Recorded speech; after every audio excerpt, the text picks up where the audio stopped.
Can you mute for a second, for a moment?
Started, okay. Mm-hmm.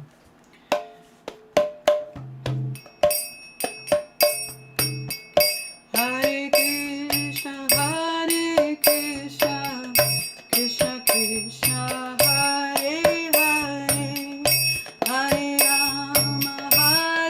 Rama, Rama Rama, Hare Hare, Hare Krishna, Krishna Krishna, Hare Hare, Hare Rama, Rama Rama, Hare Hare, Hare Krishna, Krishna Krishna, Hare Hare, Hare Rama, Rama Rama, Hare Hare, Hare Krishna, Krishna Krishna, Hare Hare, Hare Rama, Rama Rama, Hare Hare, Hare Krishna, Krishna Krishna, Hare Hare, Hare Rama, Rama Rama, Hare Hare, Hare Krishna, Krishna Krishna, Hare Hare, Hare Rama, Rama Rama, Hare Hare,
Jai Om Vishnupad Purnamant Supariprajaka Stotra Sri Srimad A.C. Bhakti Vedanta Swami Maharaj Prabhupada Ki Jai Ananta Koti Vaishnavrinda Ki Jai Namacharya Srila Haridas Thakur Ki Jai Prem Se Kaho Shri Krishna Chaitanya Prabhu Nityananda Shri Advaita Gadadhar Shivasadi Gaur Bhakta Vrinda Ki Jai Sri Sri Radha Krishna Gop Gopinath Sham Kund Radha Kunigiri Govardhan Ki Jai Vrindavan Dham Ki Jai Jagannath Puri Ki Jai Mayapur Dham Ki Jai Ganga Mai Ki Jai Jamana Mai Ki Jai Tulsi Devi Ki Jai Bhakti Devi Ki Jai Samaveta Bhakta Vrinda Ki Jai. All glories to the assembled devotees. All glories to the assembled devotees. All glories to the assembled devotees. Gaur Premanande. Haribol. Thank you, Maharaj, and thank you, Tulsi Priya, for the nice kirtan on the occasion of your birthday. And thank you, everyone. Thank you, everyone, for joining us on Monday, December 6th, 2021, for reading the Srimad Bhagavatam with His Holiness Jayadvaita Swami Maharaj. We are in the third canto, first chapter, and today we're going to be starting with text number 31. Looking forward to hear everyone's participation in the form of comments and questions, and we're very glad you could be with us today, Maharaj. Hare Krishna. Hare Krishna. Thank you very much, Akendra Prabhu. And welcome to all. Welcome especially to Lalit Prasad Prabhu and Meera Devi, and to all the devotees. Om Namo Bhagavate Vasudevaya. Om Namo Bhagavate Vasudevaya. Om Namo Bhagavate Vasudevaya.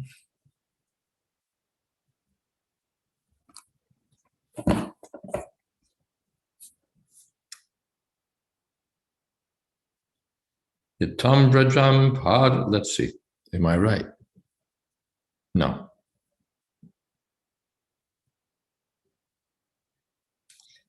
Tatrata Shushava Suhrit Vinashtim Vanam Yata Venuja Vani Sanshayam Samspartaya Dagdam Atanu Shochan Saraswatim Pratyag Iyayatushnim. At the place of pilgrimage at Prabhas, it came to his knowledge that all his relatives had died due to violent passion, just as an entire forest burns due to fire produced by the friction of bamboos. After this, he proceeded west, where the river Saraswati flows. Om Jnana Timirandasya Gyananjana Shalakaya Chakshur Militam Jena Tasmai Shri Gurave Namaha Shri Chaitanya Manobhistam Sthapitam Jena Bhutale Swayam Rupa Kada Mahyam Tadhati Shapadantikam Pandehang Shri Guru Shri Jatapada Kamalang Shri Gurun Vaishnavamscha Shri Rupam Shagrashatam Shagana Raganatan Vitam Stam Sajivam Sadvaitam Shavadhutam Parijana Sahitam Krishna Chaitanya Devam Shri Radha Krishna Padan Shagana Lolita Sri Vishakam Vitamscha He Krishna Karuna Sindho Dina Bandho Jagatpate Gopesha Gopika Kanta Radha Kanta Namostute Tapta Kamshana Gaurangi Radhe Vrindavaneshwari Vrishabhanu Sute Devi Pranamami Hori Priye Vancha Kalpatarubhyascha Kripa Sindhobhya Evacha Patitanam Pavanebhyo Vaishnavebhyo Namo Namaha. Shri Krishna Chaitanya Prabhu Nityananda, Shri Advaita Gadadhar, Shiva Adi Gaur Bhaktavinda, Hare Krishna, Krishna Krishna, Hare Hare, Hare Rama, Rama Rama, Hare Hare. Looking at the verse. Maharaj, my note says that we are at verse 21.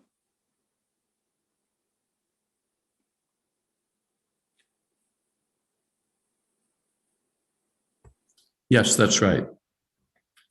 Tatrata Shushava Surid Vinashtim, Right. Vinamita Venu Samshrayam. Yes. Vinamyata Venu Javani Samshrayam, Sam Spardhaya Dagdha Matanu Shochan, Saraswatim Pratyag Iyayatushnim. So Vidura comes to Prabhas Kshetra, a holy place near Dwarka on the west coast.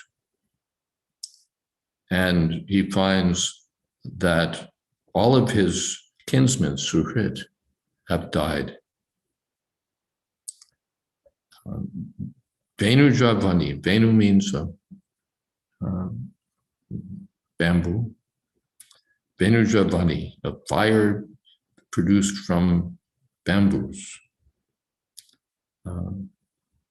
As a fire takes place from bamboo, the fire of passion has killed all his relatives. Let's see what Prabhupada says. Both the Kauravas and the Jadavas were relatives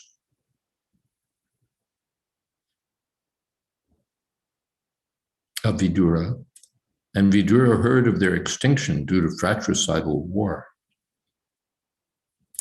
The comparison of the friction of forest bamboos to that of passionate human societies is appropriate. The whole world is compared to a forest. At any moment, there may be a flare-up of fire in the forest due to friction. No one goes to the forest to set it on fire, but due only to friction between bamboos, fire takes place and burns an entire forest. Similarly, in the greater forest of worldly transaction, the fire of war takes place because of the violent passion of the conditioned souls illusioned by the external energy. Such a worldly fire can be extinguished only by the water of the mercy cloud of saints, just as a forest fire can be extinguished only by rains falling from a cloud. Samsara Davanava, this forest fire of material existence. That's Prabhupada's focus here. And as the fire of war has killed the Yadavas and the Kauravas, the whole world is under the risk at any moment of flare-ups of war due to needless friction. Needless friction, but unavoidable friction. This is the nature of the material world. And only by the mercy of saints can that forest fire of material existence be extinguished. Prapta Shakolyana Gunar.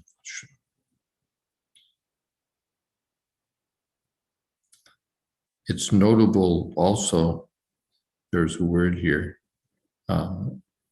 Anushochan. The Vidura continued on his way, silently, tushnim, and sadly. It was unfortunate. The Kauravas had all died on the battlefield of Kurukshetra, and the Yadavas had killed one another off at this same place, Prabhas, fighting among themselves.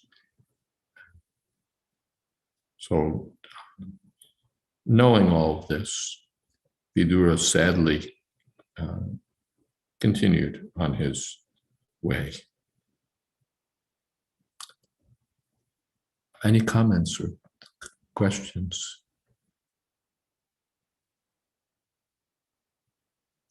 Okay. Saraswati has a hand up. Oh, there it is. Yes. Pranam Param Pujya Maharaj.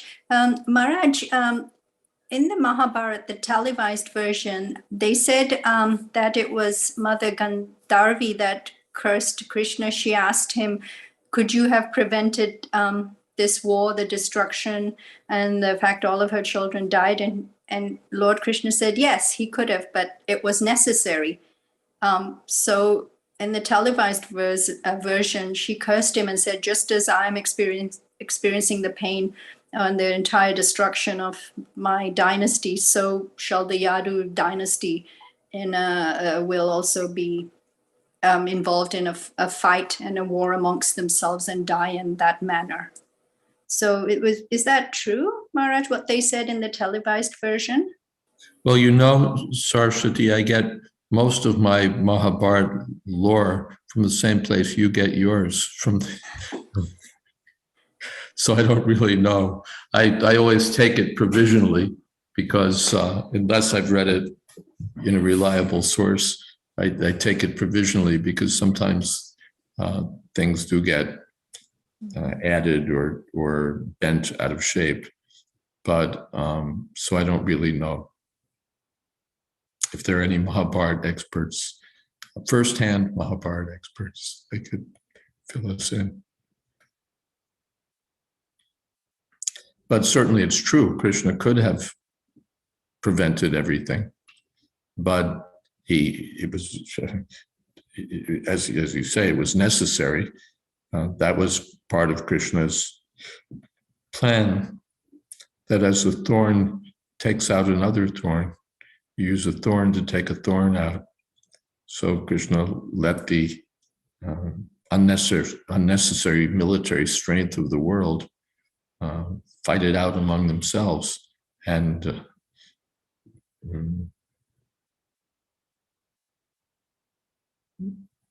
kill one another. And in that way, he rid the world of so many. Yes, Panchatattva.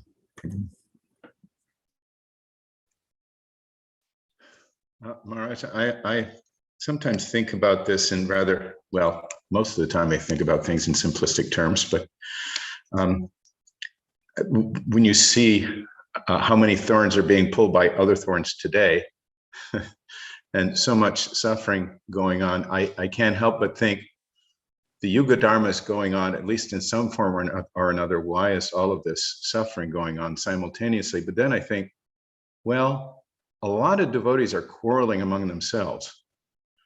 And then I consider that probably is not good for the purity and strength of the sacrifice that's going on. If the sacrificial participants are busy engaging in strife. So that's my simplistic viewpoint. What do you think of that? Well, it's certainly true. You can just picture like a fire yagya where all the sages are sitting around and quarreling with one another. Yeah. Or even if a subset of them, are quarreling with one another. It doesn't make for the best of sacrifices. Or from a practical point of view, if we were all working together, with a single mind, how much more we could accomplish. How much more we could accomplish. Or even Prabhupada, he used to say that about his Gaudiya Mat. If they'd all worked together, how much they could have achieved. But somehow that didn't happen. So of course it's not entirely bleak. So many devotees are working together, or even groups of devotees who are working together. They may not all see eye to eye, but in their own corners, they're working together for the benefit of the conditioned souls. So much is being done, but by a small number relative to the total population of the world, or relative to the power of demonic leaders. It's no small thing how powerful how much power is in the hands of the demons of today. It's considerable. It's considerable. So we're giving it our best effort, and many are taking advantage of the opportunity to chant Hare Krishna, be purified, be freed from material existence. So that's their good fortune. But yes, your image there is quite apt.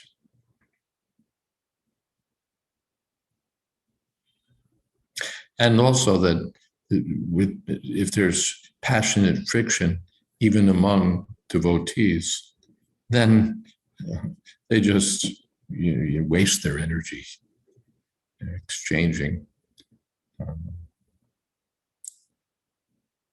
aggressive Facebook posts.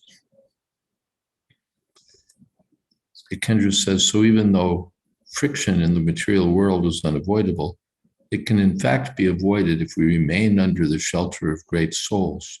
Correct. We can keep cool. Yes, the avoidable means we can avoid it. The material world is a forest fire.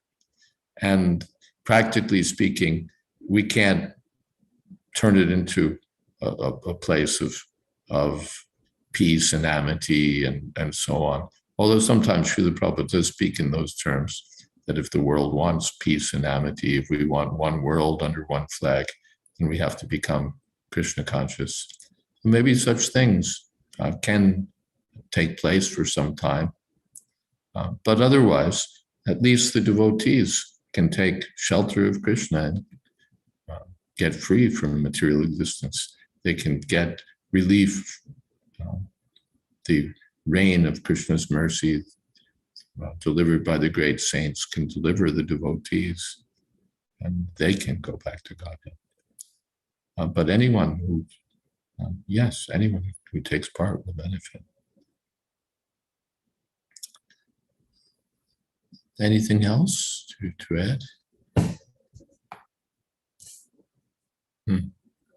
Yes, Lalit Prasad. Thank you, Maharaj. And a little bit, maybe out of topic, but are there demons in Vaikunta? No. No demons allowed. The Srila Bhakti Rakshak Sridhar Maharaj said that the demons in the spiritual world are like posters.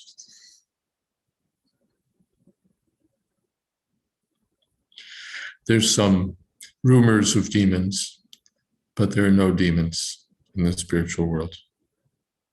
Okay, thank you, Maharaj. Hare Krishna.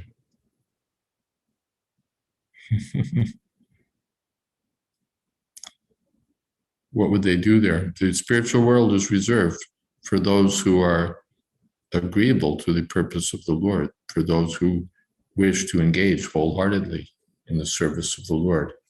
So they're just the opposite of demons. Vishnu Bhakta, Smrita Daiva, Asurastad Viparya. The devotees are the opposite of the demons.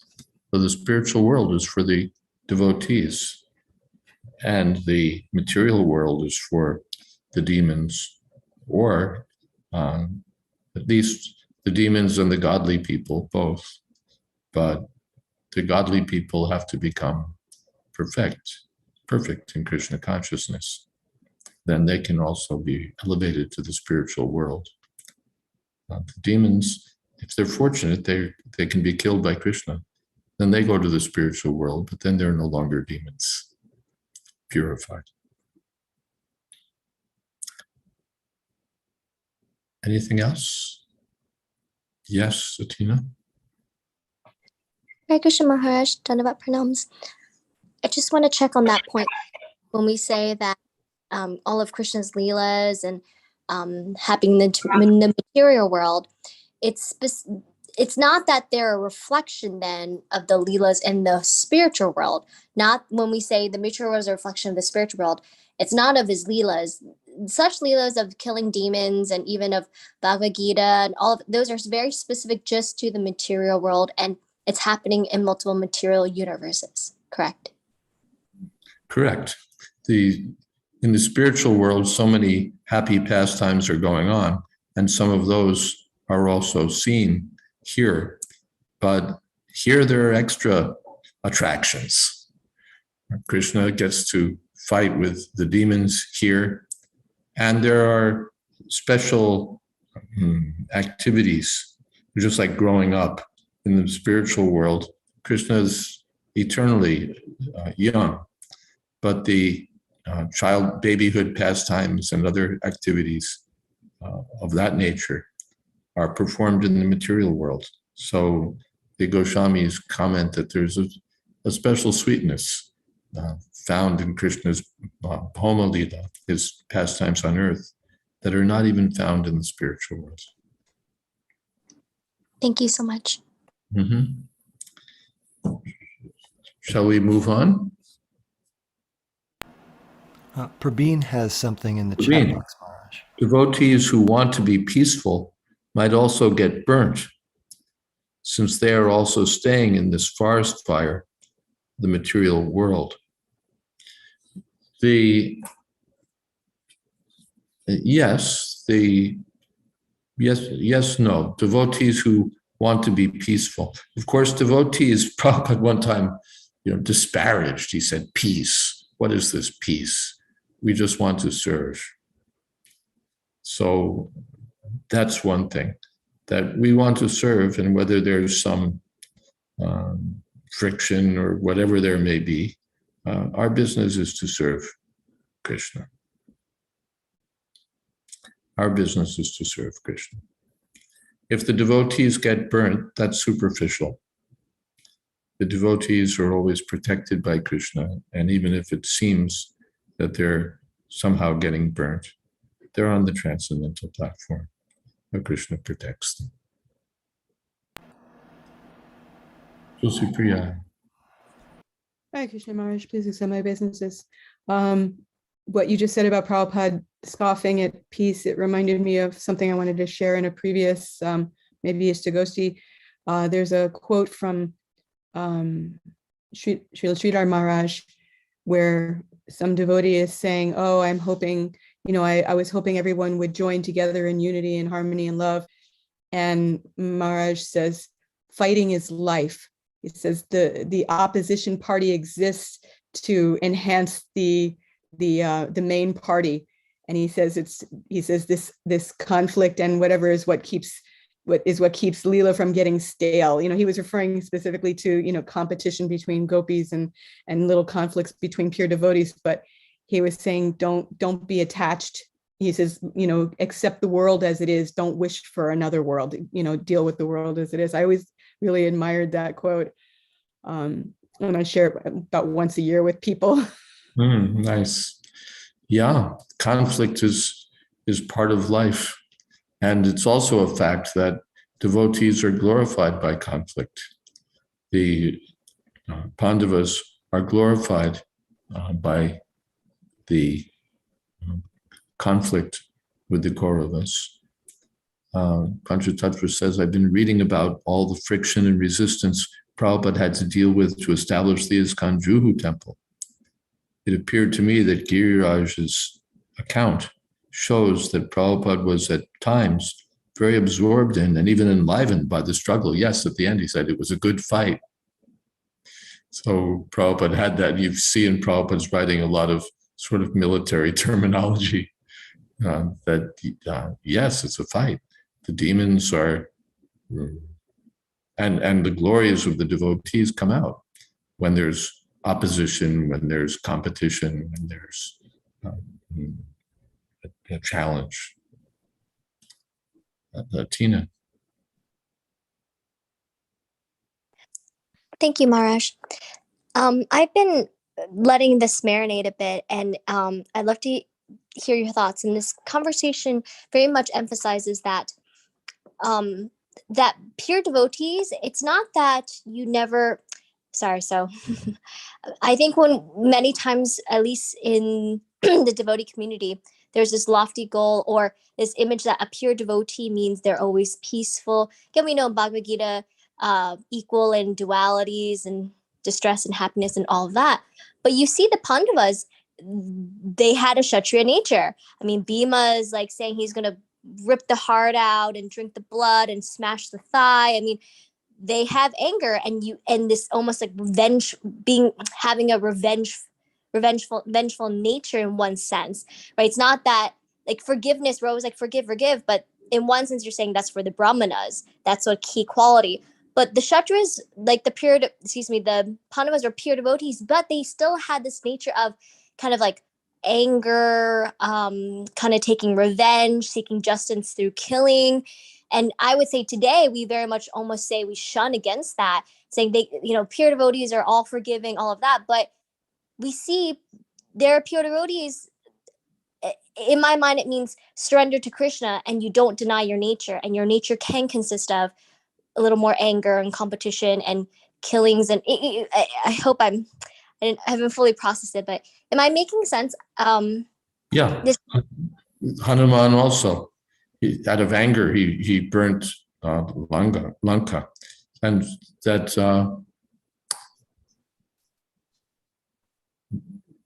Bhaktivinoda Thakur, I think, yes, he says that all of these Kam, Krodh, they can be engaged in Krishna's service. They can be engaged in Krishna's service. So the anger is there, used for Krishna. Of course, the Pandavas tried so hard to settle things peacefully. That's also the nature of a devotee. It's not that he's just looking to fight. They were saintly devotees. They were prepared to accept, yes, you give us a village each, we'll be peaceful, we'll be satisfied. Because as Kshatriyas, we have to rule, so you give us a village. But that also was refused. So then there had to be a fight.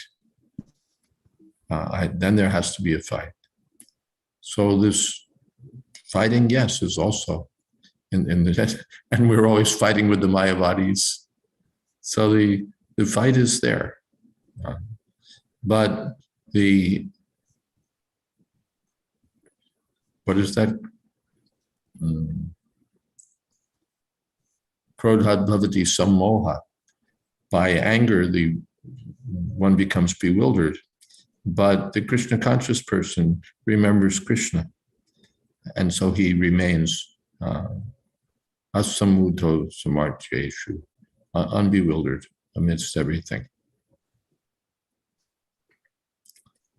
So yes. All right, so then Tulsi Priya, is that all right, Atina? Thank you. On this note, of course, we say in theory, yes, we can gauge every emotion, even anger or violence for Krishna. But I think what I've come to understand is that, say if this happened real time, we would say, Bhima is so bad for even having those thoughts of wanting to crush the thigh and drink the blood, because it wasn't for Krishna. It was just injustice against his wife, right? And so many times I think it's very much, we shun against just these natural feelings that might be a person's nature, but they're saintly. I'm sorry. I guess we have to be a little careful, because if we think that, well, a devotee, everything about a devotee's nature is divine, and I'm a devotee, so whatever comes up in my heart must also be divine, then we're going to be in trouble. Then we're going to be in trouble. We need to acknowledge that everyone has a different nature, and yet there are aspects of our nature that require to be controlled. Otherwise, if I think that justify everything, well, it's my nature, I'm following my nature. It's my heart, I'm following my heart. Then we can follow it to hell. There's a heresy in the Christian world, I think medieval times or something like that, started in Italy, where some priests reasoned this way, that the soul is divine, and particularly the Christian soul is divine. And therefore, to deny anything that appears in the heart of the Christian soul would be an offense against God. And therefore, we have to acknowledge and accept and, what shall we say, follow the desires that arise in our Christian hearts. Well, that was great, because then who would refuse a deal like that? It led to quite a movement, really, because men and women realized that they had all these desires, which they could now not only follow, but which it would be a sin to deny. And so large numbers of Christian souls wound up in bed with one another, following this doctrine. I've forgotten what the name of the doctrine was, but it was given a name. But that's the problem, that if we just ascribe divinity to all of our anarthas, then we'll wind up degraded. So Krishna says that one has to control the mind. What is that? Udtared atmanatmanam natmanam avasadiyet. Atmaiva yatmano bandhur atmaiva riparatmana. The mind can be the best friend or the worst enemy. Bandhur atmatmanas tasya yena atmaiva atmana jitaha. Anatmanas tu shatrutve varte tatmaiva shatruva.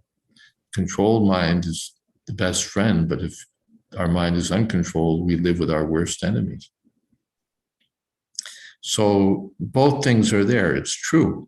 In the spiritual world, all the cowherd boys are different. There are funny ones, and there are argumentative ones, and everybody has their own individual nature, and that adds taste and spice to the spiritual dealings.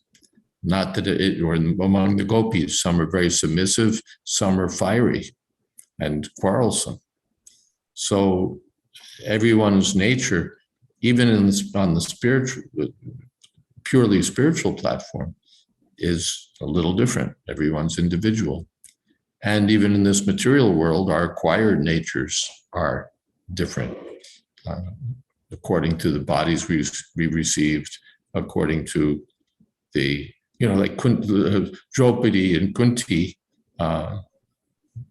even when Bhima arrested Ashwatthama, Draupadi couldn't think that, yes, good, smash him. And no, he's a Brahmin, release him, because she had a gentle feminine nature. Even if she had a fiery feminine nature, still that feminine gentleness was there, but not in Bhima. So variety is there, and we can use that, and we can appreciate that when we see devotees showing different qualities, different natures. But or in a larger context, we can appreciate that it doesn't matter. Someone's has the engagement of a Brahmin, someone Kshatriya, Vaishya, Shudra, someone sannyasi, householder, vanaprastha, brahmachari. So, but everyone's engaged in Krishna's service. So this is all, can all be appreciated. So we can see in that way. Okay. Thank you so much, Maharaj. Well, Tulsi Priya posted some comments. Some discussion between Srila Sridhar Maharaj and devotees. The first part I posted it twice, I'm sorry, and it's too long, so I didn't post the whole thing. I see, but you've posted some of it. So some of it, what you've posted is meant for us, and the rest is meant for some other time. Okay. Devotee says, I'm feeling disappointed when I see ISKCON and all the Gaudiya Mats dancing in ecstasy in front of Jagannath at the next Puri Rath Yatra. Then I'll be happy. And Srila Sridhar Maharaj says, so many things are to be understood. Krishna is the cause of Kurukshetra fighting. Do you know that? In his presence, the whole Yadu Vangsha was finished, and he was a sightseer. What is that? Can you understand this? How can you adjust? What is the difference between Krishna and Balaram? Why does Balaram side with Duryodhana and Krishna side with the Pandavas? Why? They're almost one and the same. What is your answer? All is bogus. Fighting is life. Fighting is life. I must turn and preach this. Until and unless I can change my understanding, I cannot be one with them. Physical oneness is not one. To maintain physical peace is lack of vitality. We must be true to our own understanding. You want to crush everything, jumble everything together into one mass, but that is all stone, fossilized. Do you want to see a fossilized unity? What is the conception of harmony? Harmony means independent thinking. Okay. So they're very valuable thoughts. Thank you. Saraswati. Maharaj, I just wanted to tell you about an incident where I met this very up-and-coming author, and his books were actually assigned to my daughter, so I read them too. And in there, he's got this whole world where, you know, a certain class of people are oppressed, and then the protagonist is put into this situation, really horrible torture and everything, and he's reciting. This is what he writes in his book. Oh, he's reciting the Ramayana and Mahabharata. So I said to this author, Pierce Brown, I said, yeah, but have you read Mahabharata and Ramayana, or did you just Google it and realized, oh, this will make a really good war scene and just put the protagonist into it, having read it? But have you actually read it? So he's like, no. And I said, well, it's been so many years for your finale to come out. And I said, be honest, you don't know how to make an ending because you actually haven't read the Ramayana and Mahabharata. So he said, okay, I'm listening. I said, the reason why your protagonist is always so confused, even though he's fighting for a so-called cause, is because you left out Lord Krishna. You left out the Supreme Personality of Godhead. That's why you can't find an ending. You don't know how to end this. Although your protagonist started off fighting for a just cause, but the Mahabharata is based on a fight that Krishna has sanctioned. You left him out. And therefore, your protagonist has nowhere to go. Because whatever action he does, there's a karma attached to that. Until you get him onto a platform where he's serving Krishna, there's always going to be karma. That's why your protagonist has nowhere to go. He's so weary, he's been fighting, he's going nowhere, and the story's not going anywhere. So he said, oh, the hair on my arm is going up now, he said. I said, you read the Bhagavad Gita and you'll find your ending. You'll know where to take your protagonist. So he's like, karma neutral. I said, yes, but how do you get karma neutral? You read. So I gave him, because I'd gone there with the Bhagavad Gita and I was going to meet him and I knew what I wanted to challenge him on. So I gave him the book and I said, you'll find your ending. You'll know how to get karma neutral for your protagonist. So let's see how he ends it. But it was a good opportunity to talk to him. Very good. Jai, well done. Latina.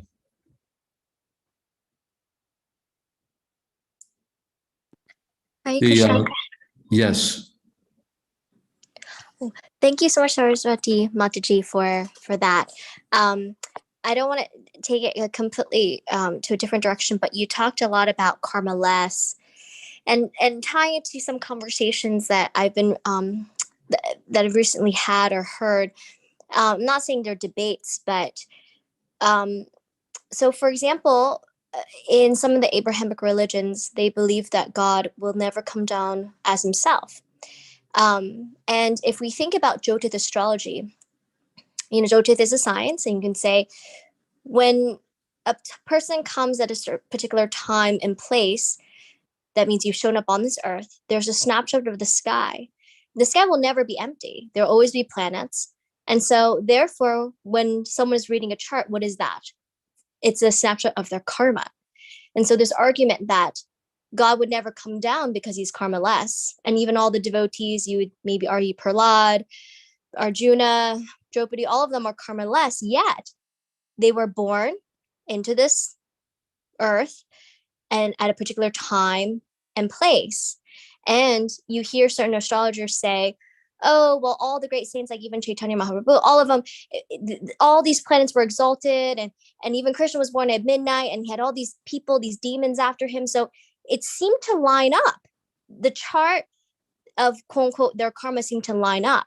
And so I'd be curious what a proper answer is, because therefore, if we say, if you have a particular time and place when you're born or show up on this earth, then you therefore have karma because you have a chart by Jyotith astrology, and your chart will never be empty. Thank you. Yes, the specific, of course, the charts of the Lord, or even of the Lord's great devotees, are auspicious. But even if there's something apparently inauspicious, it becomes auspicious. If I'm not wrong, in Lord Ram's chart, there's something about disturbance in marital affairs. Something's in the house of marriage. But in Lord Ramchandra's case, that becomes glorious. Whatever is there in the chart of the devotee, because Krishna's, finally, the Krishna planet is in every house of his chart. So it all becomes glorious. Or what to speak of the Lord. So Chaitanya Mahaprabhu's chart also is given by Srila Bhaktivinoda Thakur. And we see that the Lord displayed particular qualities. Lord Chaitanya's pastimes are not the same as Lord Ramchandra's pastimes, and then again, not the same as Krishna's pastimes. So they show different characteristics, but all exalted. I'm sorry. I guess the argument is, if you have a chart, that means you have karma, and the Lord is karma-less. The devotee. Name karma pales, what is namam karmani limpanti? The Lord apparently has karma, but that's, what is that? That's a show. The Lord appears in this material world and appears to be one of the human beings. Devaki Janmavada, he's said to be the son of Devaki. It seems like he appears the way an ordinary human being appears. It seems that he needs education, and so he has to go to the Gurukul. It seems so many things seem, but this is Krishna's pastime. It's not that he's After he's born in a prison, you could say that seems to be his karma, but it's Krishna's pastime.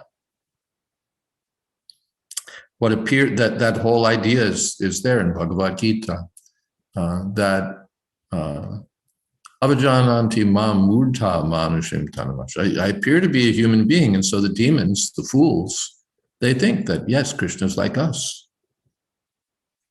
He also has a mother and father. He also went to school. He also this, that. So he also has a chart. He also has a birthplace. But in Krishna's case, Janma Karma Chame Divya. You don't even need a chart. He's born. You don't have to believe in astrology. He takes birth. Then he's a human being. He's like one of us. And karma. He has karma. Activities. Karma finally means activities. Activities are reflected in the birth chart. So someone says, yes, see, Krishna's an ordinary person. No. Janma karma chame divyam. His janma, the chart is calculated from the janma. The moment the muhurta of birth is calculated by the astrologer. Then you get the chart. So it appears that Krishna has a chart, therefore he's an ordinary person. But that's because he appears to have a birth, like an ordinary person. But Krishna says, don't be fooled. Janma karma chame divyam. My birth and my activities are all transcendental. So, Harsh? Yes. So would you then say that right, so it's not so like disorienting to people and to not contradict a science that he created, Jyotish. Therefore, Krishna himself, Lord Chaitanya, all his pure devotees that descend, while they are karma-less, they will descend at a particular time where their charts will, in one sense, indicate the activities that Krishna or God has planned for these devotees in himself. But doesn't mean it is their karma. It just, as in... Let's not say karma less. Karma means activities. Karma less means impersonal. Krishna has karma. Krishna has janma. But his karma and his janma are transcendental. But couldn't you argue then that a chart is of past karma? It's from past lives. Therefore, he has... A janma is, why a chart? A janma is also from past lives. Right? Why are we accepting janma? Well, because of my past karma, I have to take birth again.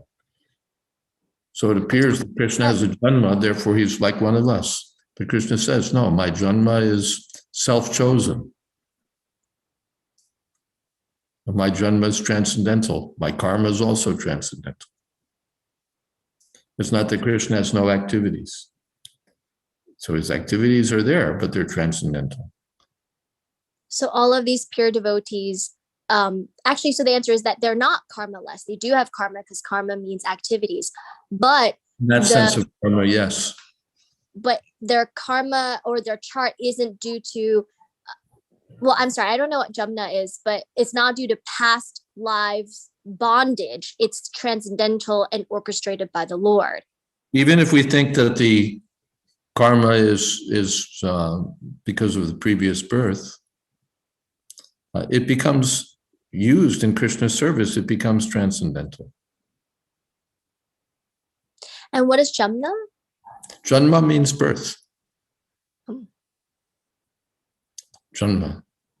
So we can't say, okay, so Arjuna, if we look at his chart, could mean he had a prior life birth, but it was all planned by the Lord and it's transcendental. Yes, either it's like the devotees who descend, it's a transcendental pastime, or they come from the material world and everything becomes purified by Krishna's mercy. Even the bad qualities in the chart when engaged in Krishna's service, they become good. Thank you. So the chart doesn't necessarily, so it is a chart of, you could say, past life karma, but because they have taken multiple births, because their pastimes are always happening, but they're purified. So it is. So it doesn't contradict. And with Krishna, he's quote unquote has taken many births. So therefore it is also his past life karma. But that's not, no. Krishna's not, it's not that because of, like the gopis are saying, we know all about Krishna. As Vamandev, he cheated Bali Maharaj, and as Ramchandra, he dealt unfairly with Bali, and so on. And it's not that because of these past activities, now Krishna has taken birth with a certain karma. His karma is a show. Just as who is it? Sir Laurence Olivier, he appears as Hamlet. So he's the Prince of Denmark, but his father has been killed by his uncle, and his mother has remarried and all of that. So you may say but that's not Sir Laurence Olivier's karma. It's a show. It's a show. So Krishna makes a show of taking birth. Krishna makes a show of even taking birth in a prison. This is all part of Krishna's Leela, his pastimes. It's not that he's obliged to take birth because of his previous births. That's for you and me. But for Krishna, it's all voluntary. Everything he does is by his own sweet will.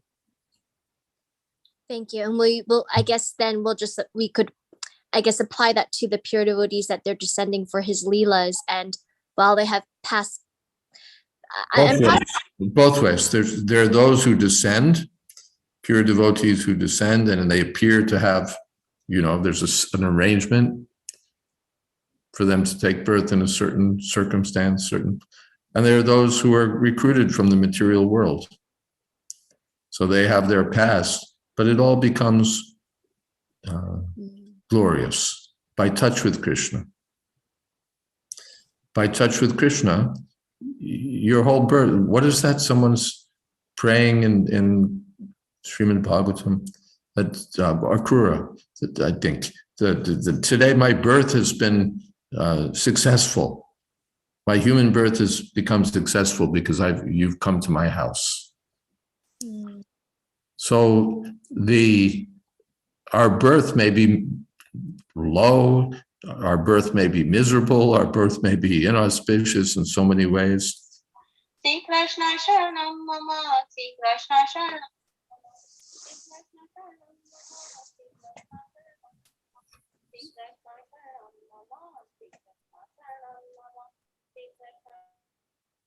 So if we take shelter of Krishna, then everything becomes auspicious. Everything becomes auspicious. The Kaliya Nag, is full of, he said, I can't help it, it's my birth. But he surrendered to Krishna, so he became fortunate. Thank you, Maharaj. And I'm just tying this to, while we want to be careful not to mix philosophies, because I would say, well, if you believe in Jyotish, then you believe, hypothetically, for everyone else other than the pure devotees and Krishna, the devotees that descend means this is also proof of hypothetical reincarnation, because your your chart is a snapshot of the karma that you basically accrued in your past life, the prabdha karma. So now happening, or what's going to manifest. But I would say in the Abrahamic religions, they could, if they took a chart and they wanted to say, okay, we believe somewhat in astrology is that, but that this would just be God's plan for you in this lifetime. Forget karma. Yeah, we don't have time now to get into a whole discussion of astrology, but you don't have to have the idea of rebirth. You can just say that by nature's arrangement or by destiny, someone is born with a certain chart. but that's rather an incomplete picture. The fuller picture is that, you have to ask, well, why? Why is this person born with this chart and that person born with that chart? Or even if you don't get into charts, why is one person born poor? Why is then another person born rich? And then the answer, if you're a one birther, is, well, it's just the way it is, or that's just the way God chose to do it. But if you have the larger picture, then you'll say, well, this is assets from the previous life. There's a lot in the chat box, and we're out of time. Madhupati reports, and there it is, that Gandhari's curse to Lord Krishna is there in the Mahabharata by Krishna Dharma Prabhu, and we're assuming that Krishna Dharma Prabhu has used valid sources. I think we have that confidence. So there it is. And everything else in the chat box is a lot. So I'm not going to try to cover it all because time. Let's see. Well,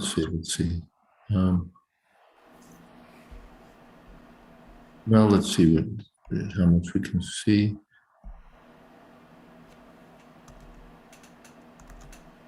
Yeah, this is nice. There's a lot of nice things there in the chat box.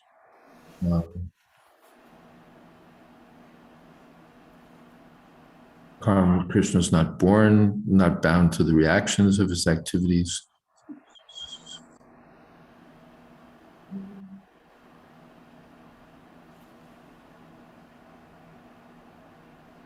Panchatattva says they're all Krishna's stars.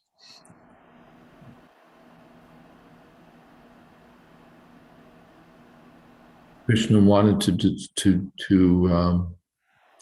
have Vatsalya Leela or Bhav, so he took human avatar as Krishna in human form. Yes, of course, Krishna in the spiritual world has that. Still, the Vatsalya Bhav is there, but the activities of Vatsalya are manifested very nicely in the material world. So, yes, what you say is right. Prabhin quotes that you're from Bhagavatam, that you engage in fruitive work, although you're free from all desires. You take birth, although you're unborn. You flee out of fear of the enemy and take shelter in a fort, although you're the controller of invincible time. You enjoy householder life surrounded by many women, although you enjoy in yourself. So this is Krishna's transcendental nature. We humans have karma bandha, bondage to karma. The Lord does not get bound by karma, correct? His births are not considered births.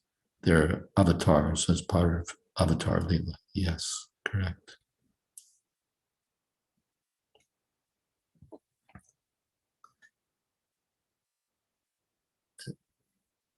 The pure devotees who appeared are not bound by any karma or chart. They appear to get some tasks. They appear to get some tasks done on behalf of Krishna. And there are hundreds of examples. Yes.